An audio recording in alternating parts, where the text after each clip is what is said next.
Hello, ladies and gentlemen, and welcome back to Grassroots Cricket. Of course, we're here today with a special review of the SCG Test, or well, the entire series at this point.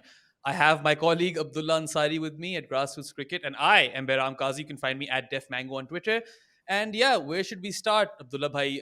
Sixth consecutive whitewash on Australian soil for Pakistan. 99 से लेकर अब तक 6 लगातार series में पाकिस्तान 17 लगातार test match हार गई है. And series se pehle we were talking about how 20 wickets is always a challenge in Australia for Pakistan. They managed to do that in the MCG test. And also, bowling wasn't really the problem in this series. In fact, Pakistan's fielding and batting let them down. So, what do you have to say about that? Yeah, I think that's definitely. It was very disappointing that the batting didn't stack up as we were hoping it would. One of the factors behind the bowling being successful was obviously the pitches that they did have something in them for the bowlers, unlike the 2016 and 2019 tours, which were pretty flat, Hmm. but still it's I mean you wish that you could just have everything working properly so that you can at least scrape one positive result, but it wasn't to be. The bowlers did okay, but the batsmen couldn't pull their weight, and of course the fielding as well could have been better. Yeah, the bowlers definitely did their job. And if you look at it statistically, this was Pakistan's best bowling performance overall in a test series in Australia since 1995. That is when Pakistan last won a test match in Australia, incidentally, as well. But yeah, as you mentioned, and as I mentioned, also batting and fielding were the issues. Let's come to fielding first. Lots of drop catches. I believe there were 10 overall across the series. And the Abdullah drops at MCG cost Pakistan daily. And over here in Sydney as well, Saim Ayub dropped Warner early on, then later Mitch Marsh when he was on eight in the second innings. And there was a spilled chance by Shan as well, but by that time the game was pretty much over. Sure, catches drop हो जाते हैं, ऐसी कोई इतनी बड़ी भी बात नहीं है. Saim's on debut, but Abdullah bhai, why is Saim in or at first slip in his debut? Because you need to graduate to that position, right? Fielding in the slip cordon has a certain element of experience linked to it. Yeah, I think it has to do obviously with the lack of experience in the test team as a whole. Like there are really not that many options. So at the top you have the two openers, then you have Shan, Babar, Saud. Saud is generally like at gully. They told us what the Hmm. plan was, that for this test match it was basically Babar at first slip, Salman at second, Saim at third, and Saud at fourth at a gully. So that's reasonable enough. It's just that the others, like Shan, is not Shan. I don't think is probably isn't sharp enough to stand in the slips, and then the others are really the bowlers. So it makes sense that you would have to rely on Saim to do one of those roles, like especially when your first choice was Abdullah, so Abdullah has gone out. So then you're relying on Saim or someone like that. So I don't have an issue with that as such. It's just that it was really unfortunate for him that he had to come at first slip when Hmm. Agha went off the field for the toilet break, and Hmm. it's unfortunate that he just grasped that chance, and that was really where the downfall for that match began. Yeah, and it's disappointing because in both of the second and third tests, Pakistan frequently found itself in a position where they could have potentially won the game and they let it slip there on. And sure, I mean, I don't want to kind of pigeonhole Saim or Abdullah. They're both young, they have lots of time or father time on their hands or their side. And yeah, I mean, fielding errors, of course, they do cost you games, but when you bat like the way Pakistan have batted, that doesn't particularly help either because they were abject, to put it lightly. And I'll talk about some of the main batters who Pakistan, or definitely Pakistan supporters, were relying on. Abdullah Shafiq had a couple of innings of substance, but ultimately ended up with 110 runs in 6 innings at 18.33. He was caught out fishing to Stark on a couple of occasions, or even more than that, maybe. And yeah, that was definitely an issue. And South as well, someone who had literally owned Test cricket since his debut. And even on his first away tour in Sri Lanka, he scored a double ton. First time he goes to Senna, much like Abdullah, he fails, but fails royally. 92 runs in 6 innings at 15.33, so worse than Abdullah. I'll come to the rest later, but these two guys, or both of these guys, they do somewhat get a pass because they've never played in Australia before, or Senna before, for that matter of fact, in a Pakistan jersey in Test cricket. But quite disappointing, particularly the fashion in which they got out, fending for balls or reaching for balls which they didn't really need to play at. Yeah, I think with Abdullah, at some point, it was also a bit of his confidence having taken a hit during the second test at the MCG after those drops. That was unfortunate. I Hmm. thought that, I think it was the first innings at the MCG, or was it where he made 60 and he actually Yeah. looked pretty good? Hmm. But after that, he wasn't able to carry on in the last three innings. The last ball that he got from Stark was just ridiculous, so you can give him a pass for that. And of course, when he bats in the top order, he's going to have to do a few things to ensure that he gets better next time. But um, he has the raw materials to succeed in these conditions, and I Hmm. was hoping for him to do well, and he did show that with the half century that he made. With South, honestly, uh, he lacks some of the abilities that you need to play in these conditions, right? Like, he is not very comfortable playing pace off the back foot. We saw that Hmm. when he was bounced out in one of the matches, and that really became a theme where he was just hanging on the back foot and often fishing outside the off stump against Hazelwood. Hmm. Almost similar to the way that Haris Sohail played, I think, in was it the Hmm. 2019 tour, where he consistently got out pretty cheaply. So that was very disappointing. And for both of them, their first tours outside Asia. So you can hope that there will be improvements going forward. But Abdullah is significantly younger, and he has much more Hmm. time on his side than Saud does. I think that should be kept in mind. Yeah, no, definitely. I mean, South is hitting his peak here soon, and one could argue he might have debuted in Test cricket a touch too late, especially considering he was with the team for 2 years, I believe, before he made his debut. And yeah, I mean, you look at both those guys and you look at a lot of potential batters who could be great in times to come. But right now, of course, they are developing, or well, at least Abdullah is developing. Saud is new to international cricket, and you'd hope that he'd figure these things out, but still a disappointment nonetheless. All right, let's come to Babar Azam now. Three test tours to Australia in his career thus far. He's averaging 25 in Australia, and in this test series, he averaged 21 with the bat and scored only 126 runs in 6 innings. Looked like $1 million out there in Sydney. He was cover driving the ball to perfection, made for a few good reels and edits on social media. Unfortunately, that's what it will, be restricted to, because Babar got out in the 20s both times. And it's that, perhaps it's a technical issue versus the in swinger that I feel that is, haunting Babar these days, because he looks good out there. He just isn't able to cash in. And that second innings dismissal versus Travis Head, yeah, that one definitely falls on him. Yeah, I think that was up until then. I was okay. I mean, you can have problems in Australia. You expect you'll get good balls. You can get dismissed by good balls, especially seaming from a good length. They're very difficult to handle from bowlers like Cummins. But to get out to Head in the way that he did in the last innings, that was really disappointing.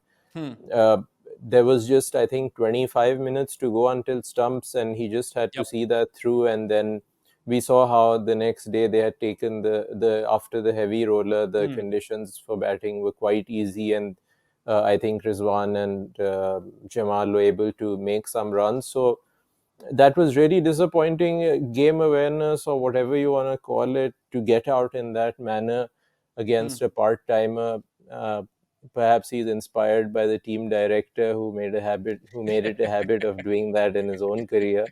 So that was really the only dismissal that really bugged me. I mean, for the others, you can have your say, but this was the position where he needed to at least make the bowlers take his wicket rather than just gifting it away as he did in that instant. Yeah, shots have been fired right over here by Abdullah Ansari, aimed at the professor. So I'll make sure they make a reel out of this, Abdullah bhai. But anyway, I mean, look, we look at Babar and we think of him as someone who will hopefully go on to retire as Pakistan's best bat across formats. For a period in between, you even made the argument, or everyone, in fact, made the argument that Babar is the best batter across formats. But ultimately, his average is what, languishing around 45 now in Test cricket. He had a tough start to life in Test cricket, then hit a peak, and now it's quite the trough, right? Because he doesn't have a 50 in the last 11 innings in Test cricket, and for a player like Babar, that's quite noticeable for any player for that matter. You would premier batter, you would note that. And if we talk about all-time greats, you're not going to include someone who averaged 25 in Australia over what 7 tests. So that is something for him to rectify. These are his golden years. He should try and work on these frailties and come back stronger. We sure hope. And एक चीज तो पक्की है, जब भी अगली दफा Pakistan test cricket खेलेगी, आई थिंक बाबर पे ही एक अकेला पॉडकास्ट बन जाएगा. बिकॉज देखिए ना आप अब्दुल्ला भाई, if you look at Pakistan test batting rates, Miandad, Inzi, Moyo, Yunus. There's a case for Saeed Anwar as well over here. Averages 45 as opener, and he has all those tons away from home, particularly in Senna.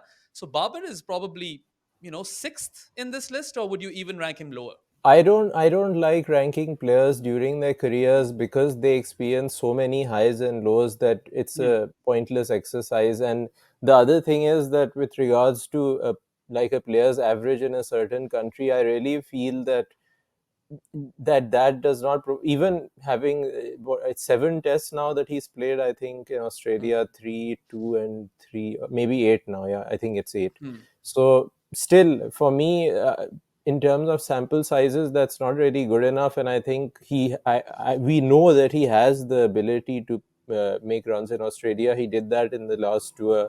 For whatever reason, it didn't come off this time. But the biggest concern Hmm. for him, if he were to want to make that up, is that if he were English or Indian, he'd get a chance every second year to go and play 4 test matches over there. But he's Yeah. Pakistani. He might tour there once now when he's 35 years old for who knows, 2, maybe 3 tests at Hmm. best.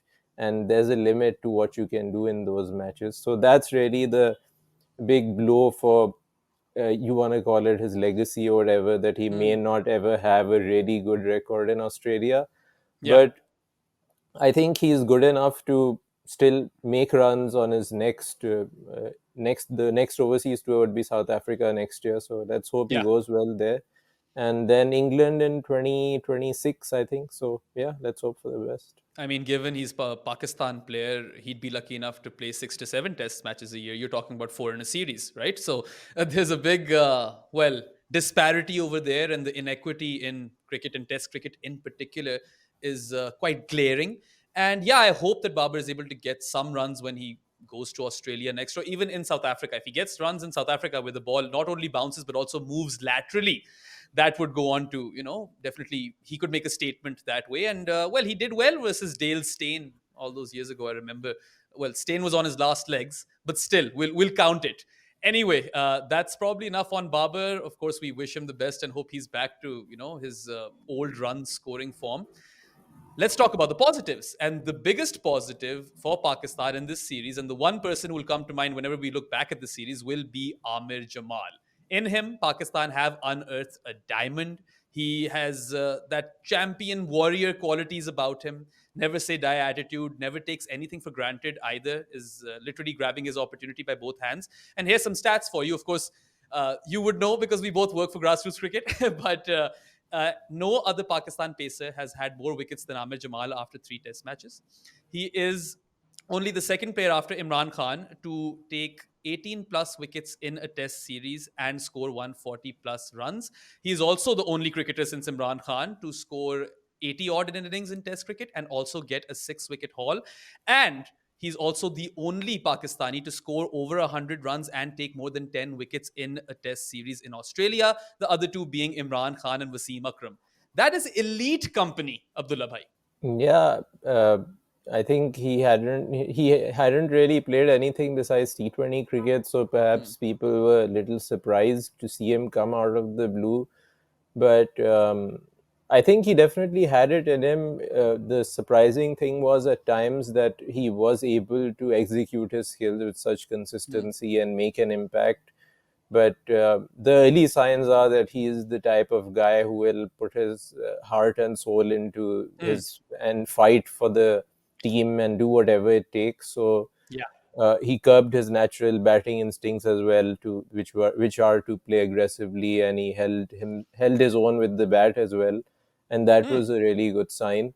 So yeah, just I can't think of any negative about him. It's all just positive. So great to see that. And finally some depth in the pace attack for the Test Mhm. team. Absolutely. That's very, very important for Pakistan going forward. You could look at Amir Jamal as an all format player as well. If he succeeded in Australia, then he has the potential to succeed anywhere, even on flat tracks because of the nature of his bowling, hit the deck hard and all of that stuff. And, his batting should not be undermined at all. I had always heard of Amir Jamal, the guy who can bat a bit. I had never seen it.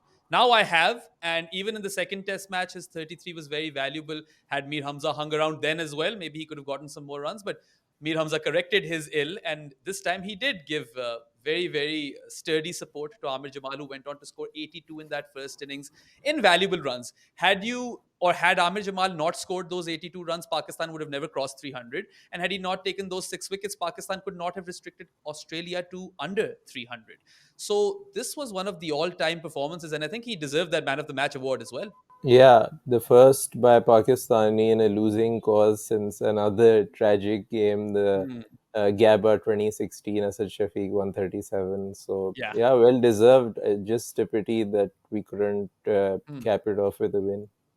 Yeah, absolutely. And I mean, credit to the other bowlers as well. I think Mir Hamza really did well on this tour. Shaheen, in that one innings when he took four for, it looked like he was back, at least in terms of skill and execution, maybe not in terms of pace. And Khurram Shahzad on debut was also pretty, good to watch. I think there's a lot to like about him as well. And hopefully he'll be back fit and firing. Uh, we saw the ball take a considerable amount of turn at the SCG. Salman Ali Agha was absolutely ripping it, got rid of Marnus Labuschagne with an absolute peach, right? And he actually outbowled Sajid as well, if you come to think of it. But how much did Pakistan miss Abrar Ahmed over here? Yeah, I think for SCG, definitely, when you saw the way the pitch was turning later on, you could see why they were desperate. Even in the last pre-match press conference, Shan was saying that they're just trying to see if Abrar can make it because they clearly wanted that spin threat, and Hmm. Sajid was something they just had to settle for when they knew that they could not put Abrar in that situation. So Hmm. that was very unfortunate. I think he would have enjoyed the SCG pitch in Yeah. particular, and who knows, he may have proved to be a good wicket-taking threat that could have gotten us somewhere in the game.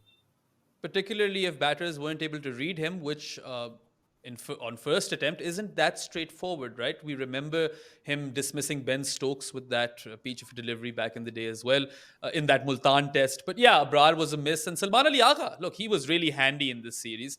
Fourth highest run scorer for Pakistan. Third highest was Amir Jamal, by the way, leading wicket taker and third highest run scorer.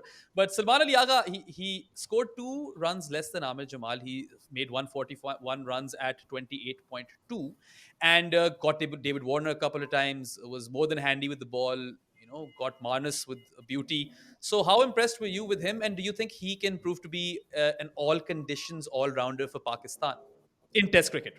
The most impressive thing about him would have to be that he was. I mean, Australia generally like to attack spinners, and they've done that with our spinners for a while. They've done it with Yasir Shah multiple times on multiple tours. So that he was able to hold his own and keep the run rate down and hold an end was really good to see. And Hmm. yeah, I think he can be an all rounder, especially the thing to consider is that even though Fahim is like probably out of the picture, you probably have not replaced him at seven because I don't Hmm. think Amir Jamal can bat at seven yet. Unfortunately, Yeah. even though I do believe he has the ability to do well as a batsman, unfortunately in domestic cricket he's been languishing batting at eight or even Hmm. nine at times, which is really unfortunate that he doesn't get the opportunity to build up his batting. So because of that, Salman Ali Agha is probably the one who will be the front runner for number seven. And then, Hmm.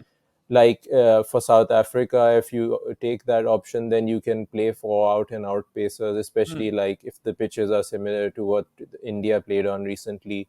So yeah, he gives that option. In Asia, of course, he provides you a second spin option alongside Abrar. So Hmm. it was really good to see him come through and play a couple of gutsy innings, 250s that he made. Hmm. I think a lot of people weren't expecting that, but he clearly showed his character on the tour, and of course, his catching was just Hmm.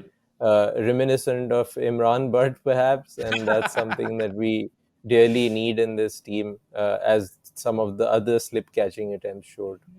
100%. He took some absolute screamers in the slip cordon, one-handed catches as well. And you spoke of how a lot of people, wrote him off in these conditions. I am a lot of people. I wrote him off in these conditions. So those were really some courageous knocks, both of those 50s. And yeah, I would be completely in favor of having him as your all-rounder with four frontline paces in South Africa, at least. I think he's done enough to kind of seal that spot. Yeah, the one other thing I wanted to say was that Salman, he took a lot of great catches on this tour, but Mm. for anyone who remembers him playing for Lahore Qalandars a few years ago, Hmm. will know that he dropped some absolute dollies. Mm. So I just want to say that give Abdullah and Saim some time, and let's hope they turn it around as well. I've seen a lot of people just writing them off as fielders, that they're terrible fielders. You need to find a way to hide them in the field or something. Hmm. I don't think that's what it is. That's not how drop catches work. One or two drop catches don't make you a terrible fielder for life. So let's hope that they turn it around just like Salman turned it around as well. Yeah, I'm quite confident that they will. And generally, they do have safe pairs of hands. And it's not like they're Imran Farid in the field, right? Let's just put it that way. So, Yeah. one last positive for Pakistan, which was quite obvious that this would happen. Mohammad Rizwan did not play the first test match and ended up as Pakistan's leading run scorer with 193 runs in 4 innings at 48.25. Now, this is a cricketer, Abdullah Bhai, who in 30 test matches averages north of 40, has 200s and 950s in test matches in ENA, because he hasn't played in South Africa, so it's ENA, he has scored his runs at 43 odd and he has 750s. All of these 50s have come in, crisis situations. Even his hundreds, sure, they were at home, but they've come in crisis situations. It seems like a no brainer to, have Rizwan in the starting 11. And do you think moving forward, could we see him on the bench or has he done enough over here to secure his spot as Pakistan's first string test wicketkeeper? That's a tough one to predict because not many things can be predicted. Like, you would think that it's common sense that he starts now, but as we saw, first choice wicket keepers, and that phrase means a lot of things in Pakistan cricket, and Mm. it's prone to being changed match by match or week to week. So let's see how that goes. I think that he's done enough. Especially considering again the age factor that everyone seems to discard, that Mm. Sarfaraz will not remain at that same level Yeah. that he is right now, and regardless, even if even at their peaks, I think Rizwan is a better, just purely better wicket keeper before we even consider the batting aspect. So yeah, I think he should be the first choice wicket keeper for the home tour come home series come August, Yeah. inshallah. Inshallah. And I concur. Of course, I feel like even if, you have someone of Sarfaraz's stature, because he's given Pakistan a lot of service and he came back in this team on merit, scored runs domestically, but you just can't not play Rizwan in my book. Of course, that's subjective, even though it seems objective to me, but the climate that we live in and the mafias that are at play make it seem like it's subjective. Shan Masood as captain, Abdullah Bhai manufactured a fair few dismissals on this tour. Nice attacking fields, intent with the bat was one of his main sort of qualities, and even the team started to kind of play that way, at least up until the SCG test, right? Even Rizwan for his 88 in this test match, I thought it was quite brisk. What do you make of him as captain? Of course, this is a really tough tour to judge someone, an Asian captain in particular, but yeah, still averaging 30 right on this tour and below 30 in his career. That's still an issue. Yeah, in terms of his captaincy, mm, some good, some bad. A lot of I would say that there was more positive than Hmm. negative to take away from it, even though there were a few negative Hmm. decisions, like in hindsight, the decision to play Sarfaraz at Perth. Yeah. I don't think that that was a good decision, no matter what explanations the team management gave. Yep, and Uh, also, then sorry to interject over here, but Mohammad Hafiz pointed out in his post-match presser that Shan should have brought Amir Jamal earlier in the fourth innings.